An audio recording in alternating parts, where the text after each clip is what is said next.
host of the Gridiron.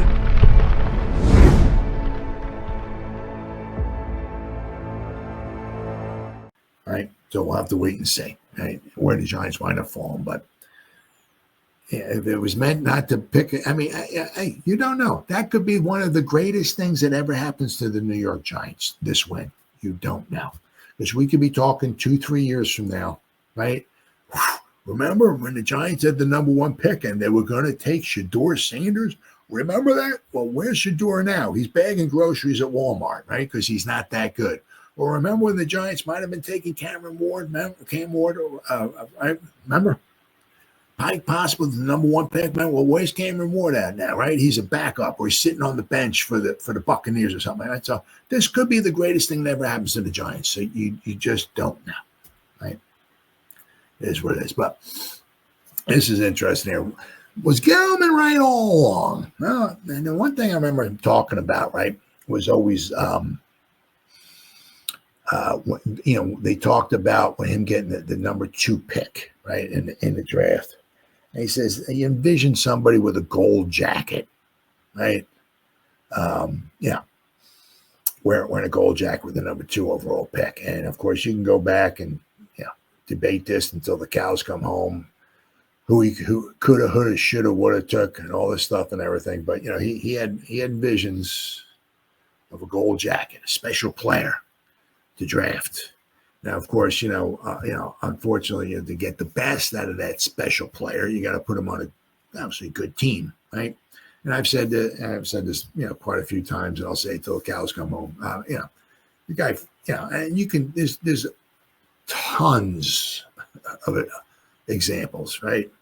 But I always say this one: 1972, the Pittsburgh Steelers drafted a running back by Franco Harris, right? Very good out of Penn State, very good running back.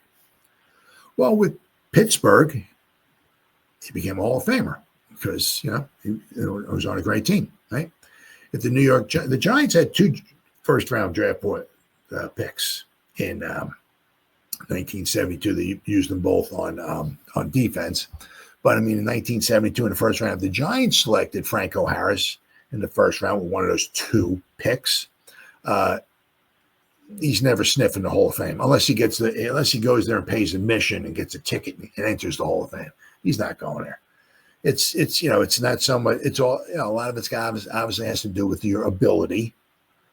A lot of it also has to do with your availability, but a lot of it has to do with where you go. Right now, as we've seen, right, we've seen Saquon do some miraculous, especially his rookie season, right? Over 2,000 all-purpose yards. Right? He's done some miraculous things. He had 91 catches, I believe it was, his rookie season. Right? Some miraculous things. Right? Really, really good. I mean, he's had some injuries and all that and everything, but I mean, the amount of rushing yards that he has, especially this year, right? And he's never doing that with the Giants. So a lot of it's, where you are, right? Where you go to, right? Now I know Gettleman. I'm not going to go back and look and he brought in a lot of offensive linemen to try to fix this offensive line and stuff. And maybe we just didn't have the good coaching, or maybe some of the guys got injured. I'm not going to go over. I said all those the players he brought in and drafted and all that to try to fix this offensive line, but never got fixed. But I said he had visions of somebody really, really special. And of course, I said you can go back and we can argue this till the cows come home. But in this draft where we had there, 2018, there we go. Right now, of course, at the time the Giants needed an offensive line. Now, I was kind of hoping we would have drafted Quentin Nelson, but he drafted, Saquon. Baker was gone. Baker Mayfield. So, but I mean, obviously, Sam Darnold was right after Saquon, right? Denzel Ward, Bradley Chubb, Quentin Nelson. Of course, then the Buffalo took Josh Allen. Now, the thing was I guess with Gettleman was what he wanted. I don't even know what they thought of Josh Allen. I don't even know if he was even in the ballpark. You know what I mean? But Buffalo moved up I believe, to get the guy, right? But I don't even know if Josh Allen was even an option for that. I didn't even think about it. But what Gettleman wanted to do, obviously, was to bring in some influx of talent, right, to help Eli maybe make that one final Super Bowl run. Because remember in 2017, we drafted Evan Ingram, who shown he can do good things. It was just when he did really good things was with Jacksonville, right? But he's shown he can do good things, right? He drafted Evan Ingram and wound up being, with the Giants, it didn't totally pan out, but worked out pretty well, with the Jaguars, Evan Ingram, right? But I mean, bringing in, we had, of course, we had Sterling Shepard, right? We had Odell Beckham.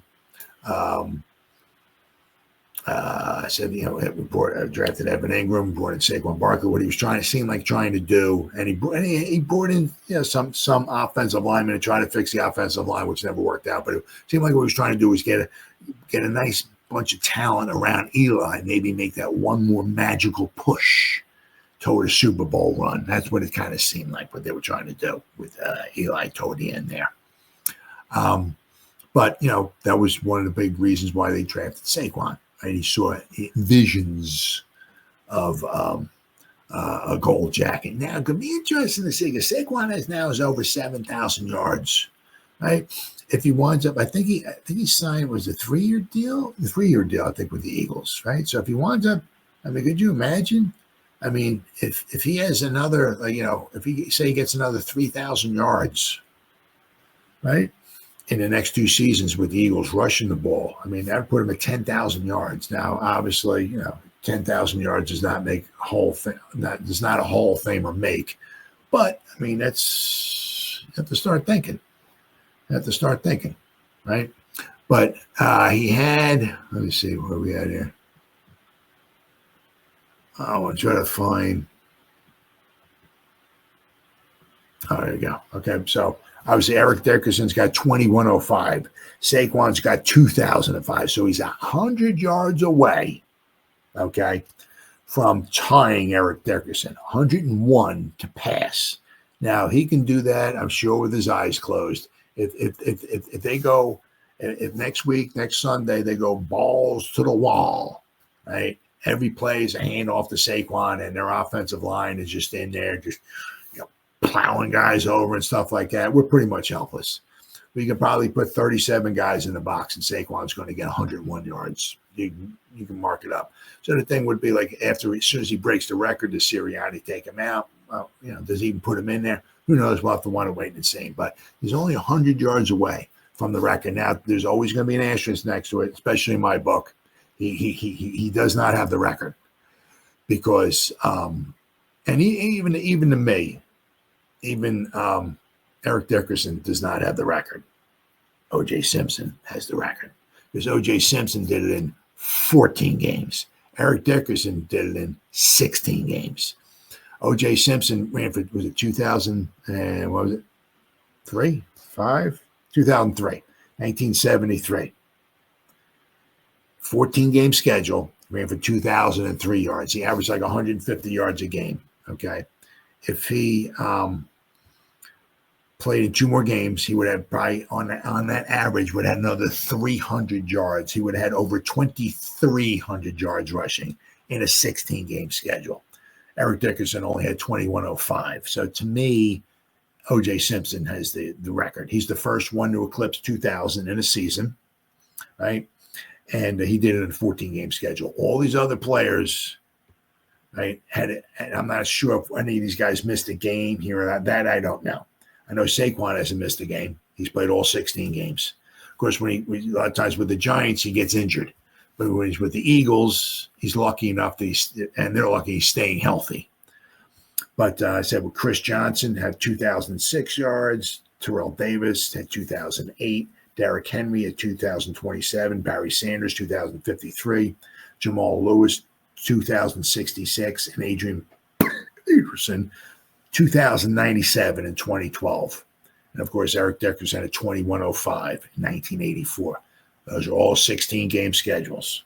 Right? Saquon's the first one here, it looks like, right? Yeah, because Derrick Henry did it in a 16-game schedule in 2020. But Saquon he's the first one getting close to it in a 17-game schedule, right? But I said to me, O.J. Simpson has the record. 2,003 yards in a 14-game schedule. To me, that's so. But it's going to be interesting to see what the Eagles decide to do next week against the Giants. But kind of makes you wonder, you know what I mean?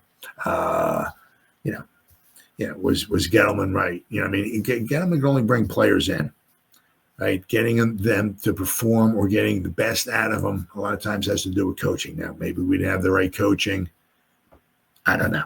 I know we didn't have, when you had Shermer here and you had Judge, we did not have great coaching.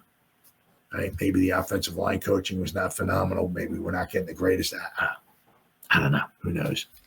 But, maybe Gettleman was right. I mean, as I said, you can see how special Saquon was with a crappy offensive line, crappy offense. You can see what Saquon meant for the New York Giants. But you can also see putting him behind a really good offensive line, Saquon Barkley might make history next week against the New York Giants. And wouldn't that be ironic, right? The Giants don't re-sign him. They tried to re-sign him, but then however you want to look at it. But he winds up breaking the record against his former team at home, right?